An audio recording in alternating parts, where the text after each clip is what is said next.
I look forward to the new Kendrick album whenever that comes out. Oh my God! Okay, it's happening. Everybody stay calm. What's the procedure, everyone? What's the procedure? Stay calm. I didn't expect it to happen this soon. Seriously though, I was genuinely expecting a new Kendrick album to happen in like 2025 or 2026, but no, this man had to surprise drop an album the day I go on vacation. I was in a car with no service when this dropped. I had to wait 8 hours until I could get the Wi-Fi from a Panda Express in Idaho just so I could download this album and later listen to it. And listen to it I did. This was the only thing I listened to for a week straight, so let's just get straight into this. Yesterday somebody whacked out my mural. That energy'll make you niggas move to Europe. Whacked Out Murals is an amazing opening track to the album, starting off with a piece of the Spanish poem read out by Dara Barrera, which is then followed up by these monstrous strings and Kendrick just absolutely going off on the state of everything surrounding him since the rap battle. Rappers continuing to diss Kendrick or side with Drake and defend him, Lil Wayne and his fan base being salty over him not hosting the Super Bowl, Snoop posting tailor-made freestyle, which of course he immediately backpedaled after the song. Side note, I used to be fine with Snoop Dogg. I like him on a couple Dre tracks along with Bitch Please 2 and didn't really have a reason to not like him, but after his random diss towards Eminem and then backpedaling that, posting Tailor Made and then backpedaling that, and apparently Snoop did similar things with Tupac during the beef with Biggie, it's made me start to not like him. Oh, and not to mention, him performing at the fucking Trump inauguration party. Isn't this the same guy that took the fucking Death Certificate album cover for his Make America Crip Again, but instead of Uncle Sam, put Donald Trump on it? Yeah, I'm gonna be real with you. I was gonna cut this whole, tangent about not liking Snoop Dogg out until this happened. Fuck him. But anyways, I love the way the track builds up energy. The production with a nice fat synth bass comes in during the first chorus, kicks coming in at the beginning of the second verse, and then partway through that is when the rest of the drums come in. During the third act of the song, there's also this it sounds like a combo of a synth and a horn, and I mention it here more because it's a part of the production, because it doesn't really add any energy. It just sounds so fucking haunting. But Kendrick also helps with the energy level, coming in the beginning with a more low-key delivery and slow flow, and then by the middle of the second verse he starts speeding up and getting more aggressive, and it sounds so good. And of course, this is the song that has sent Andrew Schultz down his spiral. 2024 has been very great with that. There are several points that people have made about this line that I could make as well, but as Frog2 once said, I don't want to. Nah, instead I want to bring this back around to the beef again, because I can't help it. That video didn't work. I find it absolutely hilarious that if this line is referring to the Andrew Schultz incident, that who it's targeted towards is Shits and Gigs, a podcast that I used to listen to a lot a few years ago, and the one that I almost mentioned in my Kendrick versus Drake video. I thought about writing a joke around the beginning of that video that included a reference to their infamously awful video about the beef, where they sided with Drake because they couldn't understand Kendrick's bars. So to see them possibly get dissed on a Kendrick track for completely different reasons is just too perfect. Everything comes back full circle. I love it. It's a great opening track that tells the listener that Kendrick doesn't care anymore. He's not here to try to impress you. He's not here to spread a message or play out some highly conceptual theme or story. He's just here to give us bangers with a hint of some storytelling. To put it in the best terms I personally can, I would say he's not hungry. And I don't mean that in the way you might think. If you were to say he's still rapping on here like he's hungry in the general sense, I would agree with you. He's still leveling up his skill here and showing everybody that there's nobody like him, but it's a different kind of hunger. There's the desperation to prove yourself, the will to be the best and show everybody that you got talent and skill and you're not to be fucked with that I think is rightfully missing on here. At this point, Kendrick has released classic after classic after classic, dropped an album with the therapeutic flow, trying to open up the conversation of mental health inside of the black community, and of course recently, absolutely bodied one of the top artists of the decade, defaming him and stripping him from his throne. In Drake's case, his throne is the Billboard Hot 100, because that's all he cares about, and he hasn't been able to chart on there since the battle. He's got a #1 song that stayed on the chart for months, and he gets to headline the Super Bowl. It would be dumb to say that Kendrick made it now. I'd say he already made it back in 2015 with To Pimp a Butterfly. Releasing a classic, I think, stands to some testament of made it status, but you could go further with Damn and the hits off of that record alone. But undoubtedly, Kendrick has made it at this point, and that will to show people that you're different is no longer there. Kendrick knows he's different. He knows he's the greatest, and he doesn't care about trying to show you anymore. I guess in other words, he's already proven himself tenfold. He doesn't need to continue to try to show the world he's great. He can just kind of hit cruise control and still release the album of the year. What I'm trying to say here is that Kendrick doesn't care anymore. He's just here to have some fun and pay homage to the West Coast and his home. So yeah, great opening, but also just a great track in general. Woke up looking for the broccoli. High key, keep a horn on me. That could my seat. IP ownership. This album exists just to constantly prove me wrong. I say that he's probably not going to drop an album until like 2025 or 2026. Drops one this year. I say that Watch the Party Die was probably his Hard Part 6.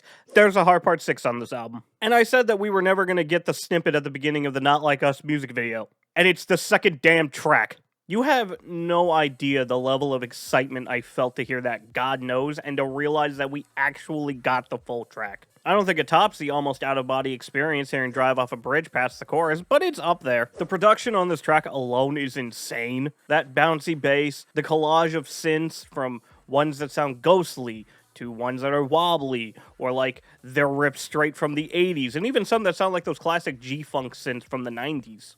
Along with the use of the Debbie Deb sample that for the longest time I thought was just the random placement in between the first verse, but during the second verse you can hear it chopped up in the background with layers of effects thrown onto it. It manages to make colliding vocals work due to it just being hidden in the track and blending into the beat as just another instrument, and not taking away from Kendrick's vocals. The sample also has more uses than I initially thought. For example, the background synth line during the chorus is actually playing the sample's melody. Jack Antonoff being one of the producers on here is insane. I'll be real, I only knew him as the guy who produced some Taylor Swift songs that Anthony Fantano complains about, but hearing his production on 616 in LA and on here is really proving himself to me. I would like to hear more of him, especially with Kendrick. Speaking of Kendrick, his flows on here are the most infectious I think I've ever heard from him. From the beginning of the second verse to the halfway mark of the third verse, specifically the yeehaw we outside. Yeehaw, we outside. Boy, they about to kill them off. They're just so incredibly catchy, an absolute highlight in the song for me. The chorus is also great. Initially, I was a little turned off by his delivery during it. It kind of sounded like his voice was cracking, and I didn't know how I felt about his shaky delivery. But the more I've listened to it, the more I've gotten used to it. Kendrick continues to be a little memey on other parts on this album, but this is kind of the beginning of it. It's not that serious, with a funner vibe to it, which I think fits really well with the overall feel-good vibe the lyrics have. They specifically remind me of Rich Spirit, which is one of my favorites off of Mr. Morale. I have several favorite moments in the song alone, but one of them is easily the "Can I get a drop" line, and ending the verse off with hearing Kendrick screaming in my right ear. It also kind of has the same effect that Stan Atlantic's Death Wish had with its 2.5-minute runtime. The song is just an absolute bop for its runtime, and given how short it is, it makes it so easy to be replayable. The man somehow managed to fit 3 verses, 3 choruses, 2 post-choruses, and a bridge in the span of 2.5 minutes and not make it feel cluttered. I would say Squabble Up is the epitome when it comes to responding to the Kendrick can't make bops claim. That claim was already dumb to begin with, given ADHD, Blow My High, Bitch Don't Kill My Vibe, Backseat Freestyle, Mad City, to an extent, Swimming Pools, Wesley's Theory, King Kunta, Alright, DNA, Humble, N95, Count Me Out, and Mr. Morale existing in his catalog.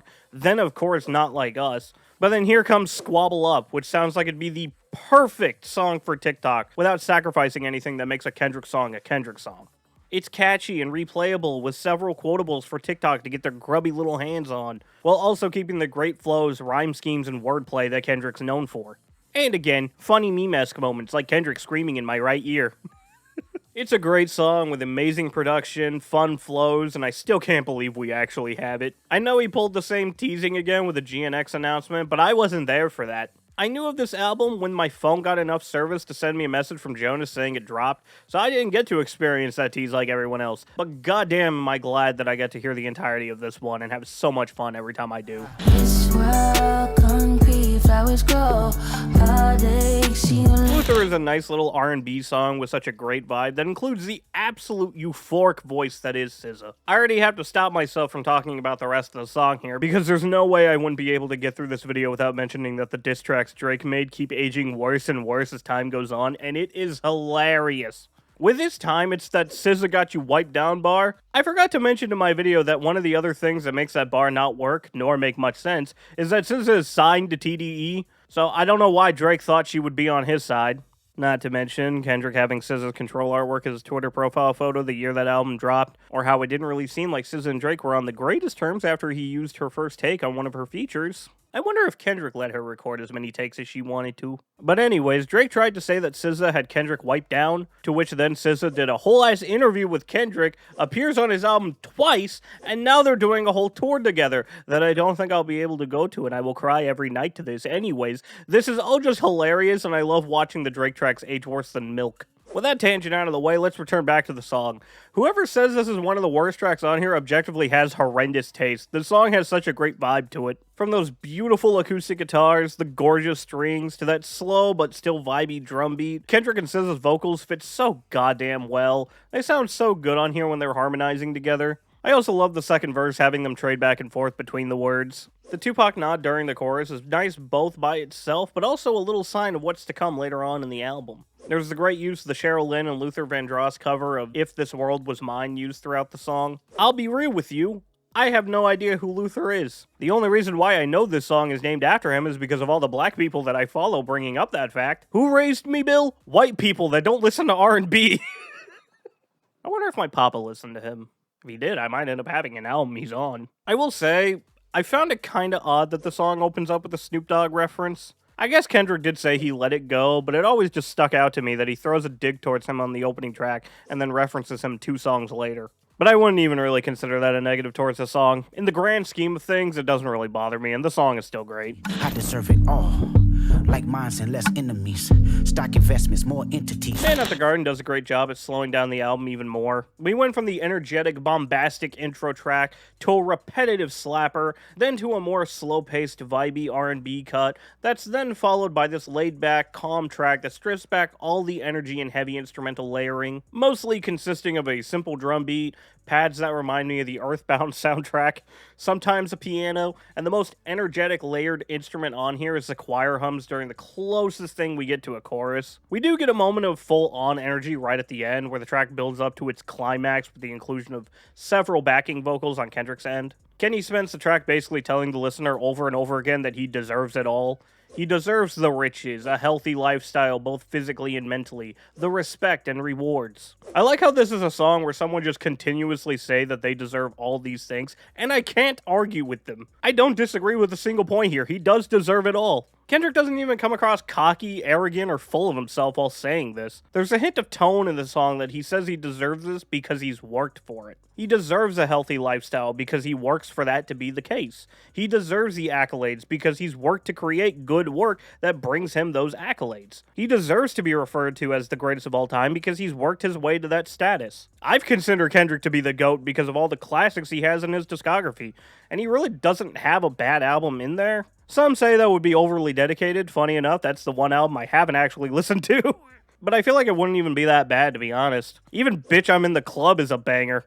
I've hinted at my reasoning for calling someone the greatest before when talking about Logic, but to really put the words out there, I can't consider someone one of the greatest if they have several bad albums in their catalog. Of course, there's also skill that comes into play, but just looking specifically at your body of work, as much as I love Logic, and he's one of my personal favorites because of the mixtapes and my connection to those, I would never be able to say he's one of the greatest because Confessions of a Dangerous Mind and Supermarket is in there. As much skill that Eminem has and impact he's had on the genre, and the undeniable classics he has, I can't call him the greatest when Encore, Relapse, and Revival exist. But Kendrick? Kendrick's released nothing but classics. Even his weakest work is still better than some people's best. I say all of this because god damn does it feel good to hear him claim that title. The closest I think we've ever gotten was his bar on Family Ties about how you should address him, but getting to hear him ramp up the energy on this track to that killer blow of "Tell me why you deserve the greatest of all time" feels so fucking euphoric every time I hear it. And even though Kenny said fuck a double entendre on the opening track on this album, he still brings them. Case in point, this line. He could be asking the audience why they deserve him in the game, but he could also be asking every other rapper in the game why they think they deserve that title. I know why Kendrick deserves that title. It's mostly because he has To Pimp a Butterfly in his discography. But also Section 80, Good Kid, and Damn are nothing but classics. And Mr. Morale? That album's so good that it made several rappers start releasing deeply personal work since its release. I remember reading a comment where someone said that Kendrick changes the game and the culture, and while I can't speak if that's true, I can definitely see how someone would believe that. Now, as to why we deserve Kendrick, we don't. It's a goddamn blessing that this man makes music and continues to make music. And especially after he's been getting his name dragged through the mud by a bunch of lowlives and culture vultures. Am I even making sense anymore? I'm not even talking about the song. I kind of just blacked out in the Starbucks and just been typing a bunch of rambling nonsense. Regardless, Man at the Garden is a good song.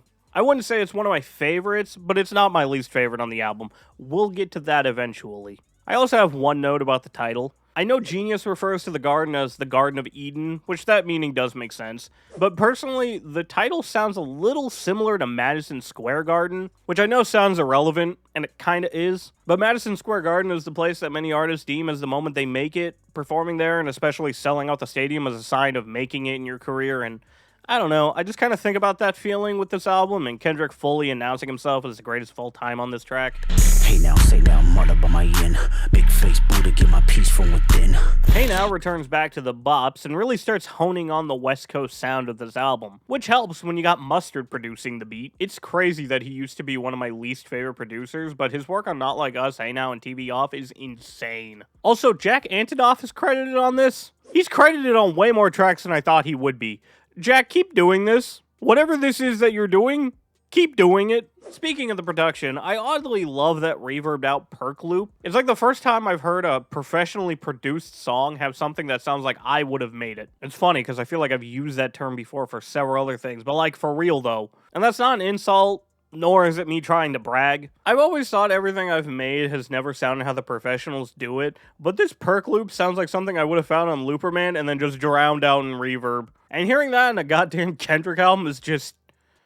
I don't really have words for it. I just feel validated. As per usual, Kendrick brings in catchy-ass flows and wordplay on the track, as well as goes further with the funny meme moments with that, "What the fuck you wearing, bro? It's tacky." That is undoubtedly a highlight. Not even a highlight, it's the best part of the song. Or even just the way he says shit gets spooky every day in October. It's just kind of funny to me. I also love his flow during the "It's the Ben Frank murderer, Mr. I heard of ya." It's just peak Kendrick catchiness. This song does start the running trend of me not being entirely keen on the features, SZA being the exception. I love her. And that's not to say I hate the features. I don't think that's the case for any of them here, but they're nowhere near my favorite parts of the album, and they can be very hit or miss. When it comes to Dottie 6 on this track, I have absolutely no idea who this man is, but he sounds like Blueface if Blueface actually learned how to rap, to me at least. And keep in mind, I have a weird-ass confusing track record when it comes to hearing sound-alikes. He's not bad, though. I'm not the biggest fan of his emotionalist delivery, but it's nothing offensive, nor does it ruin the song. And to address the elephant in the room, yes, he does start off his verse with a Joker and Harley Quinn reference, and I would like it if it wasn't for the fact that their relationship is so goddamn toxic and horrible, and anytime I hear someone refer to a relationship as Joker and Harley, I just imagine it being the absolute worst relationship to ever witness, and start wondering if the person referencing them even has the slightest clue how fucked up it is. It reminds me of this goddamn shirt I found in the middle of my local mall and how much I hate its existence. What the fuck is this? What dumbass made this and what toxic fucks are buying it? Jesus Christ! I don't know. Maybe Dottie likes gaslighting his girlfriends and making them insane. Where the hell am I going with this? You see this? This whole review so far? This is what happens when I talk about a Kendrick album that isn't even that deep. This is why I'm not ready to talk about To Pimp a Butterfly. But overall, Dottie's fine, and I like how him and Kendrick trade bars in the beginning of his verse. And to his credit, one of the lines I like a lot on this song does come from him. I can't really say it, and I think you can understand why. But something about that line is so interesting to me, and I don't really know why. Or if this is even a good thing. Also, the bridge is spectacular. I can't think of another song I've heard where the intergalactic sound genuinely feels so alien other than Subterranean Homesick Alien. You know what? I actually implore you to go find another Kendrick Lamar album review where one of his songs is compared to fucking Radiohead.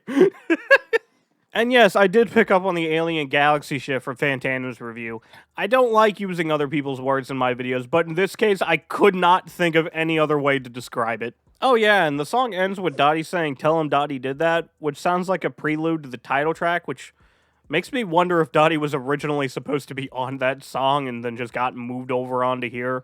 Maybe that's just a reach. I don't know. Just something I thought about. Reincarnated.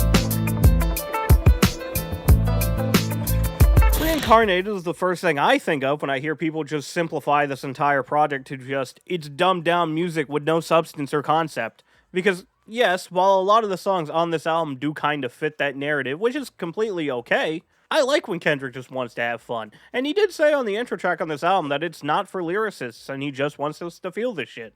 But to say the whole album is like this is just plain wrong, with Reincarnated being the first example as to why. Even when Kendrick tries to just have fun, he can't help himself from giving us a high-concept storytelling track, with this one going over the perspective and narratives of famous artists John Lee Hooker and Billie Holiday in the first and second verse respectively, before going into a verse about himself that ends up in a conversation between Kenny and God, which is probably my favorite part of the song, because it holds the moment where they go back and forth and God asking Kendrick to tell him more that builds into this simple rhyme scheme, but it sounds so satisfying when he says, "But you love war." Also, when Kendrick talks about not putting people in fear anymore, it just reminds me of his song Fear. I feel like there's a similar flow like this used in the beginning of the third verse, but maybe I'm just making that up. As with most Kendrick storytelling or conceptual tracks, I'm too fucking dumb to understand it. And you know what? I'm not gonna pretend like I do. I don't know what connects the verses together, who or what's being reincarnated, what the whole conversation with God is about, or what it boils down to. I don't know. What I do know is I like it. See, this is why I don't feel like I'm worthy enough to talk about To Pimp a Butterfly. Most of that review would just be me confused by everything despite liking it all. The track also, not really samples, more like heavily remixes and remasters the Tupac song Made Fellas. I don't even feel like I'm allowed to say ninja in this context. And goes one step further with even using Tupac's flow. Naturally, this leads to the comparison between this and tailor-made freestyle, and by comparison, I mean just the fact that this is leagues better and far more respectful. Instead of using an AI-generated voice of a dead man while not even bothering to understand the flow of the artist and just using your own, Kendrick just channels his inner Tupac and uses his flow and beat. But I just want to highlight some dumbassery from me. Like how when this album dropped, there were no features listed, and when it got to this song, I was so not used to this angry delivery from Kendrick. I'm gonna cringe saying this. I genuinely feel kind of embarrassed to admit it. But, my white boy brain went, is that Eminem?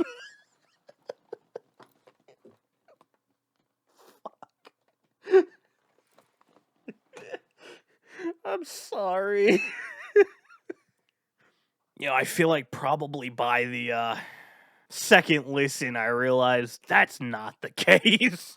And it wasn't until about my third or fourth listen that his delivery clicked for me and I had the thought of, this sounds very Tupac-esque. I didn't even know it was using a Tupac beat until I saw somebody point that one out. Speaking of the beat, I said it was a heavy remaster of the song because I feel like I hear more clarity in the instruments, like the guitar in this version, than I do on the original. It doesn't feel like Kendrick hopped on the same beat, and more like they rebuilt it from the ground up. Also, I'm very aware the next thing I'm going to say is going to have nothing to do with the song, and if I tried to make it a point, it would be reaching to insane degrees, and in general, just misunderstanding the song entirely. But, of course, I just want to mention it. Starting the song talking about guitar playing and ending it with I rewrote the devil's story. I don't know why, man. For some reason, my brain just thinks of the devil went down to Georgia. Though I did see a comment somewhere where they said that the third verse is kind of like tackling the Luther story from the Bible, which does play into the I rewrote the devil's story. So it's good someone actually understands this shit. Anyways, Reincarnated is a great song and one of the highlights off of this album, even if I don't really understand the story all that much. And maybe this is just because of how many times I've listened to this album from front to back, but the transition from this to the next song just feels so goddamn good. I rewrote the devil's story just to take our power back. Carnated.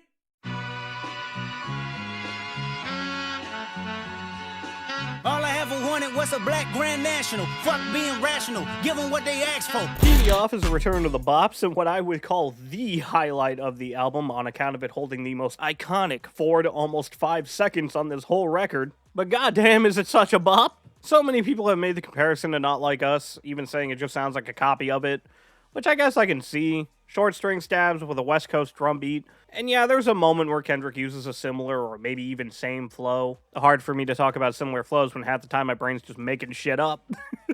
But this just sounds much more aggressive, while simultaneously being so feel-good. Those string stabs during the first half sound so distorted, almost to a haphazard degree, while the drums just make me instinctively bop my head. Kendrick just flows all over this track while also having some funny moments. My personal favorite is when he seems to stop in the middle of his line just to make some crazed out noises. Ain't with my type activities, then don't you get involved. Hey, what? I don't know why I love it so much. Or even something which I just noticed only now. After he delivers the first "It's Not Enough" line on the song, he follows it up with an A ad-lib that just sounds so goofy it makes me smile. It's not enough. And then, of course, halfway through the song, the beat switches up. We get that iconic moment of Kendrick becoming a Dragon Ball character that immediately became a meme on the album's launch, and we actually get the closest thing to a chorus that's on the song. Along with a verse that starts off quoting West Coast legend Ice Cube. Oh wait, no, I'm sorry. Turns out this line originates from Biggie? Well, that's both odd and funny. On an album with such West Coast influence, and specifically on a very West Coast heavy song, quoting the top rapper in the West Coast versus East Coast beef feels odd.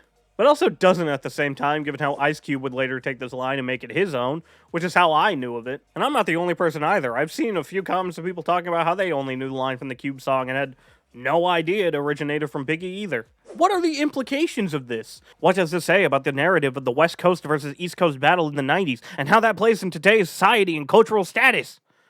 Nothing. I don't know where I'm going with this. Point is, I thought this was a Cube line, and to be honest, I kind of want to continue thinking it is. I like to even go one step further and think that Kendrick is referencing Cube more than he is Biggie, just because of how West Coast this album is, but that's just my headcanon. Also, the sample used during the second beat always sounded like the national anthem to me, or at least something similar to it. I don't really know what our national anthem sounds like on account of not hearing it since high school. And at that point, I was kind of already tuning it out whenever it played. But point is, this sounded like it could be from a national anthem. No, turns out it's sampling Overture off of the Black Hole soundtrack. I've never heard of this movie until now. Anyways, given how I thought this was a national anthem, along with the iconic mustard moment, I can only assume this is gonna go fucking crazy at the Super Bowl. I just realized how funny it would be to sit at home watching the Super Bowl halftime show and hearing the headline artist say, "Turn this TV off," over and over again. The song also ends with a Lefty gunplay feature where he just says shit gets crazy, scary, spooky, hilarious. And that's enough to get stuck in my head numerous times. I also love the use of that stereo panned, very West Coast synth bass that comes in occasionally during the second half. So fly in this bitch, 50 on me, don't die trying and shit. Dodger Blue is the sleeper hit on the album for me.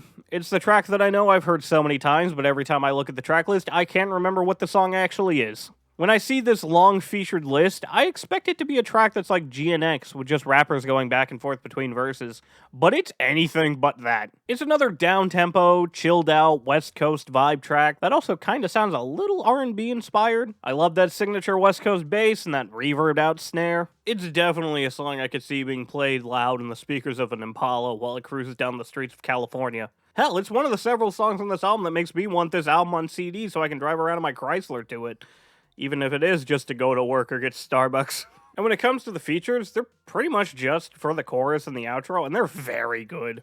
I would love to give proper credit to who's saying what during the chorus. I can say for certain Roddy Ricch is the one delivering the last line, but other than that, I don't know who's who, and whoever wrote the lyrics for Genius did a horrible job at formatting the chorus.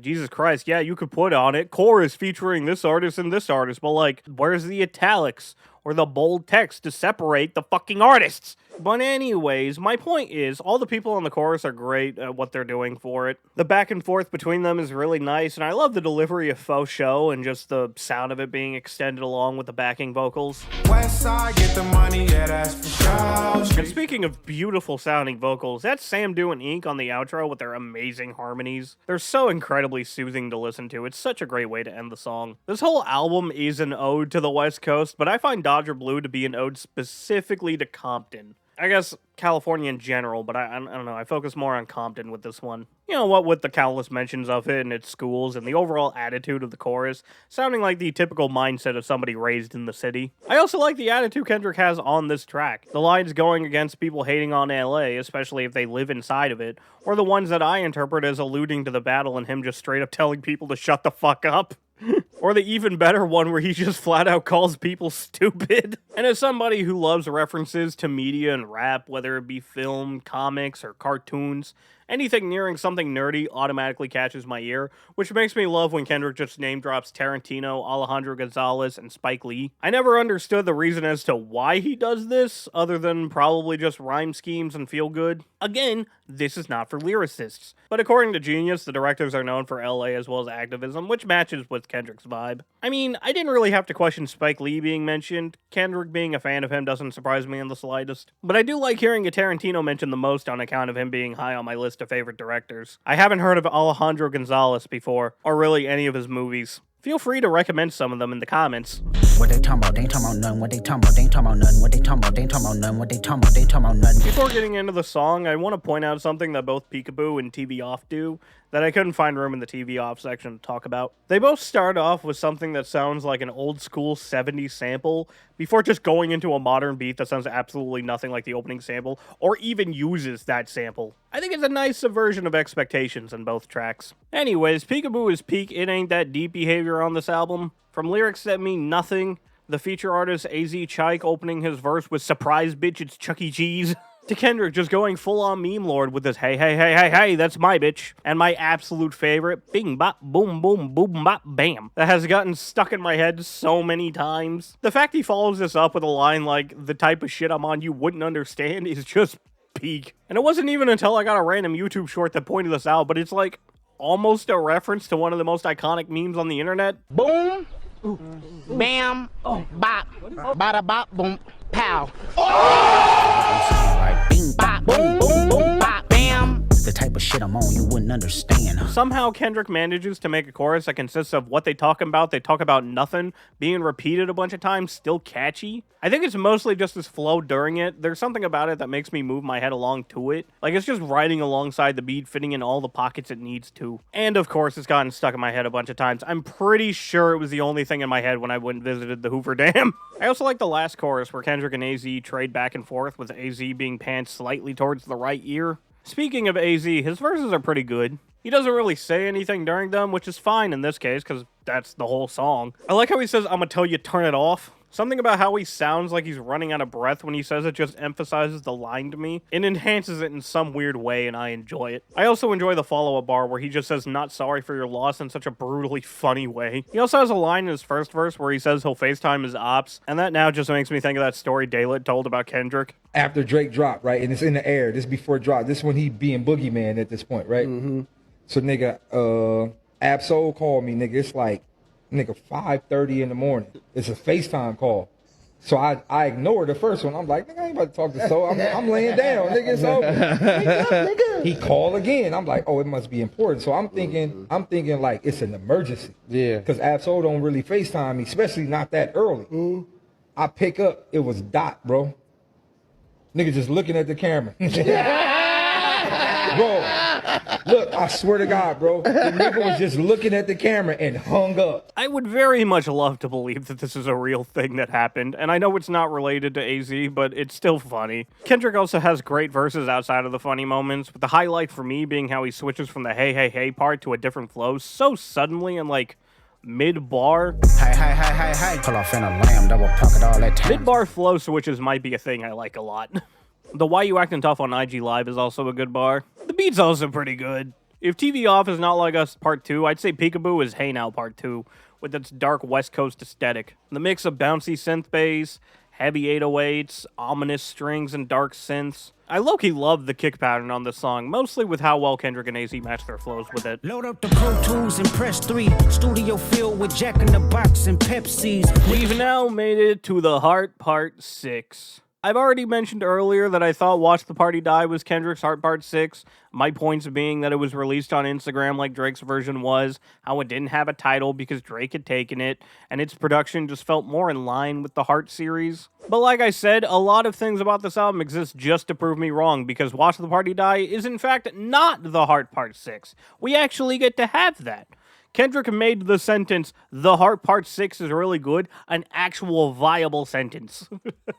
And to call it really good is a fucking understatement. The only parts of the Heart series that I've heard before this review were 5, 6, and the part in 4 where he uses the fear beat, and he predicted J. Cole's involvement in the beef.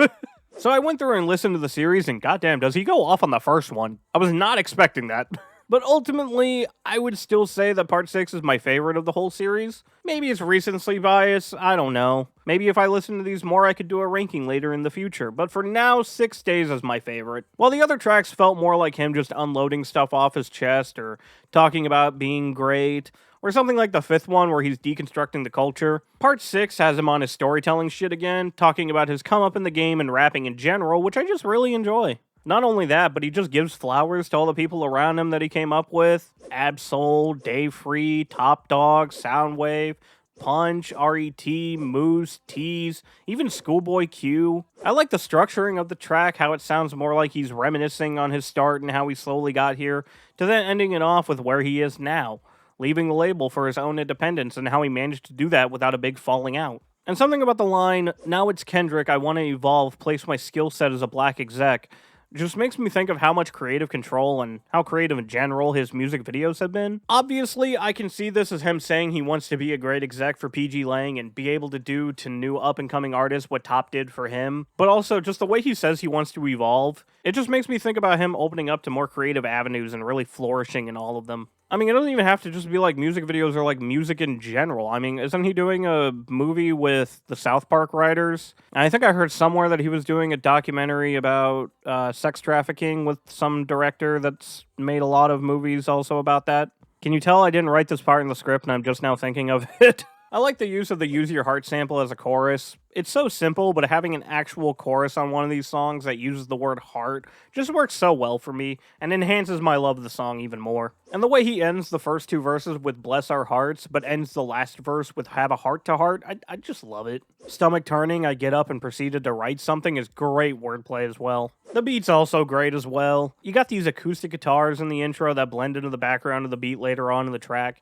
That signature West Coast bass used all across this album that plays during the end. But what I enjoy about the beat the most is just the vibe. It perfectly captures the sound of reminiscing, of nostalgia in the past, and I love it so much. Overall, it's a great track, and is my second example of how this album isn't just nothing of substance. Among all the mindless bops, there's still peaks of the lyrical storytelling Kendrick that we're used to. And I'm also just glad we have an actual Heart Part 6 from this man. Though to be fair, I've actually grown to be okay with Drake's version existing, just because I think it's gonna be Dark Souls boss level of difficulty trying to claim all the stuff Kendrick said on Not Like Us to be defamation when you said on the record that you fed him the information. This is a quick tangent, but I find it really funny, because I remember reading a comment on some video about how Drake wouldn't be able to sue Kendrick for defamation, given the fact that he said he fed him the information. I read that and was like, that's funny, and was not expecting Drake to actually go forth with trying to sue the man.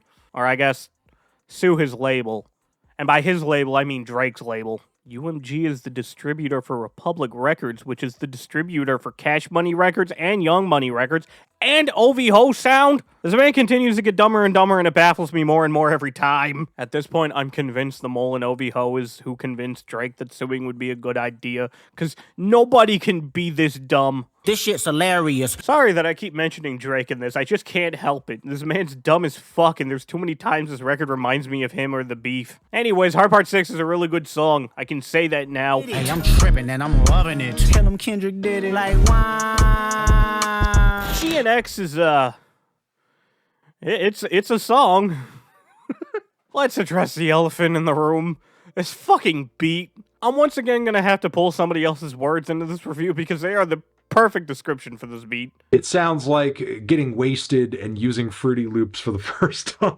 It really does! It's honestly the beat that makes this my least favorite track on the album. While I like the concept of a couple dudes in the studio just trading verses back and forth, I like the chorus that we get on the song and how each artist gets to alter it with the Tell 'em Blank did it. Obviously, I'm gonna like Kendrick's verse the most, but I also really like his verse. He's the one feature on this track that I actually just fully like. Peso, not so much, and I can't really get into Young Threat's whispery, damn near swallowing the mic delivery. It's also got more funny Kenny moments like, hi, like, wah. And my absolute favorite, man, I'm tripping and I'm loving it. I just can't get past this beat. I respect its existence. I like how something this messy and strange gets to be on this album, but goddamn, is it a difficult one for me to get into.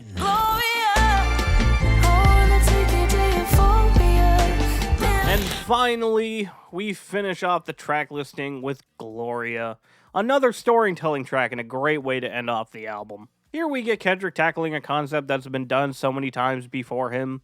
The sounds like a love song, but at the very end it's revealed to be something else. But as usual, he does it in his own unique way. In this case, the thing the song ends up actually being about is his pen. The reveal of it works really well in my opinion. The ending line from Kendrick, "Ain't no bitch like my bitch cause my bitch is my pen," manages to have all the impact it needs. Not to get parasocial, but I think a part of what makes the song work so well is the little information we have on the current state of his relationship with Whitney. I'm not saying we need to know more, we definitely don't, it's none of our fucking business. But I say this because on my first listen, I thought this was about her, especially with that opening line of having a complicated relationship, meeting when he was a teenager, or even the lines about comforting him during his grandma's passing. Of course, I thought that if this was about Whitney, it's really weird and disrespectful that he keeps referring to as his bitch, but that just kind of enhanced the reveal a bit more, having a little bit of peace knowing that he's just calling his pen a bitch. Also, we get a second SZA feature on this album, and I love it. I might actually love this feature more than the one on Lucifer just because of the interlude in the middle of the track where she starts shouting at him. That's easily my favorite part of the song, to be honest. Hearing SZA yell, "I gave you hustle," makes me laugh every time. The way she says, "I breathe the motherfucking charisma in this bitch," also gets me. Or even how you can hear her back away from the mic, which kind of breaks the illusion of the song. It's almost like a fourth wall break in music. It genuinely sounds like she's getting angry at Kendrick and broke any fabric of being in the song just to yell at him, and I fucking love it. And I love when SZA comes back in right after the reveal. It just hits different hearing her verse right after that line. Oh, and of course the beat is amazing. It's so damn pretty with these acoustic guitar plucks and arpeggios, gorgeous strings, synths, and naturally there's still some West Coast production baked into here. It's just such a good song, and like I said, a great way to end off the album. Body for body, I hand you a body, I'm probably a better masseuse. I really don't bother nobody what they running by me if I... GNX is a lot of things. It's one giant ode to the West Coast and Compton. It's a final hurrah towards the battle. A soundtrack to continue the victory lap. It's a response to the Kendrick can't make bangers claim. It's Kendrick doing the least amount of work and still being better than most rappers out there. It's Kendrick embracing Pac the most out of anything in his discography. I also kind of see the album as a response to his last album was depressing by releasing his most fun project. And that's what I love the most about it. It's fun. Don't get me wrong, I liked when Kendrick was depressing. Mr. Morale is my personal favorite album from him because of how deeply personal it is, while also having some bops here and there and stellar production that brings you a bit out of the depressing lyrics. But there's also a reason why I've listened to GNX the most out of any Kendrick Lamar album, and why I listened to it for a week or two straight. 'Cause it's so much fun. It's his shortest album, clocking around 44 minutes, with a fabulous track list that carries you through one song to another so smoothly, despite the vibes changing between each track. It's such an easy listen and even easier to replay, and even though there's no running theme or concept on here, Kendrick still provides the storytelling tracks that we're used to, as well as his incredible skill with his pen. Not to mention this album is littered with catchy quotables that I feel like have been the most potent in his catalog post-Beef. Or maybe that's just my Kendrick Lamar brain rot talking. I love the album for how fun it is, and for Kendrick Lamar getting to have fun. I love that we've gone from only getting the Mimi moments whenever he features on a Baby Keem song, to getting practically a whole album full of them. The thing that makes it so great when Kendrick is just goofing off on a record is the fact that this man made To Pimp a Butterfly and Mr. Morale. He's shown the world time and time again how capable he is at writing high-concept songs, how creative his mind is, and the dedication he has with his craft. When the man who made The Blacker the Berry, or Mother I Sober, or Sing About Me I'm Dying of Thirst, or Fear, decides to hop on his cousin's song and go, top of the morning, top of the morning, top of the morning, top of the morning, hold on. It makes that moment even funnier. So for him to go fully in on the Mimi moments while giving us back-to-back bangers is just amazing, and I love every second of it. Yes, Kendrick is great at the high-concept tracks with an interwoven theme running throughout them to build this bigger picture, and I love him for it and think he's the GOAT because of it. But I also love when this man can just have fun, and I wish for him to continue having fun. Which brings me to my biggest problem with this album's release, and that's the fanbase's response to it. No, I'm not going to sit here and try to paint this picture that the fanbase universally hates it, and y'all just don't get it like I do. No, that's wrong. Plenty of people love this album the same way I do. That's not the issue. The issue is this rhetoric going around of Kendrick dumbing down his sound, and a certain portion of the fan base becoming time travelers and reliving 2017 all over again. Kendrick creating such amazing bodies of art has made it so if he does anything just slightly simple in comparison to his highly acclaimed work, a portion of the fan base tries to force this narrative of, it's too simple, there must be something else around the corner. And it's so annoying, especially when this was done before and it went nowhere. Do y'all remember Nation? Or was that just something you decided to forget? Because, dear lord, I remember when Damn was at its peak, and despite that album having several deep songs with great storytelling or horrifyingly real lyrics, the album made Kendrick a fucking Pulitzer Prize winner, and yet because it had Humble and DNA on it, so many people chalked up that album to just being a dumbed-down, simple album with no meaning like To Pimp a Butterfly. Therefore, there must be a second album that'll have a meaning to it, and that's how we ended up with Nation, an album that doesn't even fucking exist. It's been almost 10 years, and the only other version of Damn that we've got was Damn, but it's backwards. But history repeats itself, and we're getting the same conspiracy theory with GNX. That because it's not a concept album, or has a deep message to it, that there must be a deluxe edition, or there must be a second album on the way that'll be what people expect from Kendrick, and I find that to be massive bullshit. At least there's 2 GNXs in the announcement video is a plausible argument for this theory, but even then, I still don't believe it. I mean, knowing this album, a deluxe edition, will probably drop the day I release this video, but I'm still gonna make my point. Just let the man have fun. He's used his trauma enough to give us classics. Can we just let him have fun and enjoy the bangers he decides to give us without having to turn it into some big conspiracy theory or fearing that this is gonna be his career now? This brings me back to my point about the final line in Man at the Garden. Why do we deserve the greatest of all time if we're just gonna complain that he's not giving us what we deem to be a Kendrick Lamar album? Why should Kendrick continue making music if he can't just drop an album full of fun bangers to be played at the Super Bowl or in your car speakers without a subsection of his fanbase going, it's not deep enough, there must be a second one? This is the way I see it. A Kendrick Lamar album is not a Kendrick Lamar album because it has a message to tell or it has a high concept storyline. A Kendrick Lamar album is a Kendrick Lamar album because of Kendrick Lamar and his skill at the pen, his dedication to the craft, the way he comes up with new flows in various different ways, and the way he can introduce them in clever or surprising ways. It's a K-Dot album because of him and his personality. It doesn't matter if he's telling a movie-like narrative about his upbringing, or opening himself up emotionally as a way to move the culture to become more empathetic and aware of mental health, or him venting about his fame and the survivor's guilt that comes with it, or just simply having fun. Whatever the vibe of the album is, as long as it's got K-Dot rapping the lyrics he wrote himself over the production done by his crew and friends he's built throughout the years of his career, then it's a Kendrick Lamar album. I think this narrative of Kendrick Lamar can only be highly conceptual, so if he doesn't have that turn to 11 on an album, then there must be something deeper lurking around the corner. There must be another album that'll be exactly what I deem to be a Kendrick album, is just really needy and low-key disrespectful. Personally, I don't care what this man does for an album. Just as long as I get more music from him. It can tell a story, or it can just be fun. I'm gonna like it regardless for the wordplay, the flows, the production, and the quotables. If his next album ends up being on the same end as A Good Kid, T-Pab, or Mr. Morale, then that's cool, and I'll enjoy it. If he decides to just continue down the road of giving us fun bops, I'll gladly welcome that as well. As long as I get more fuel for my brain rot, that's all that matters. But if he also decided to quit making music, I'd be fine with that as well.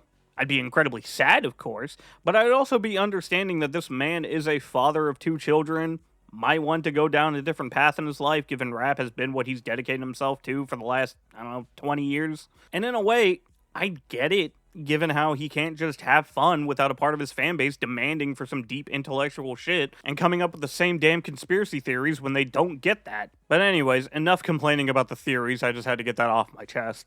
Overall, like I've said several times, GNX is a great album. Is it his best? No.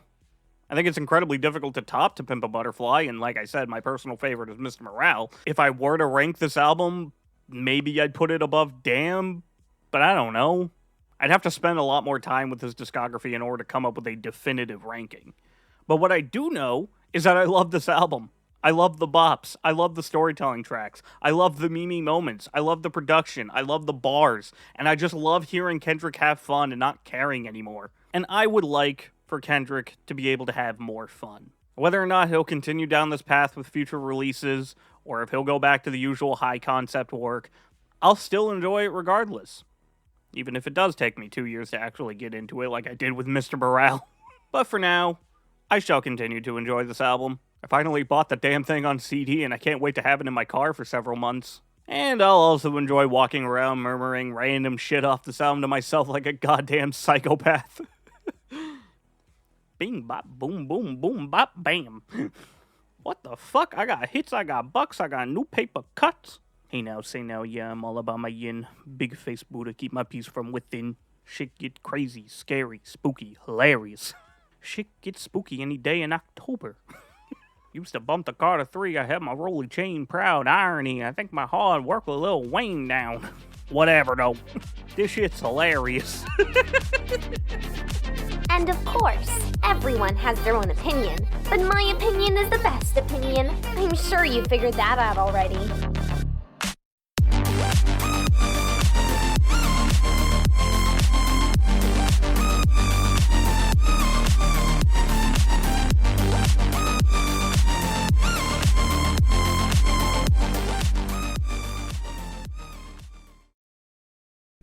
Subscribe, please.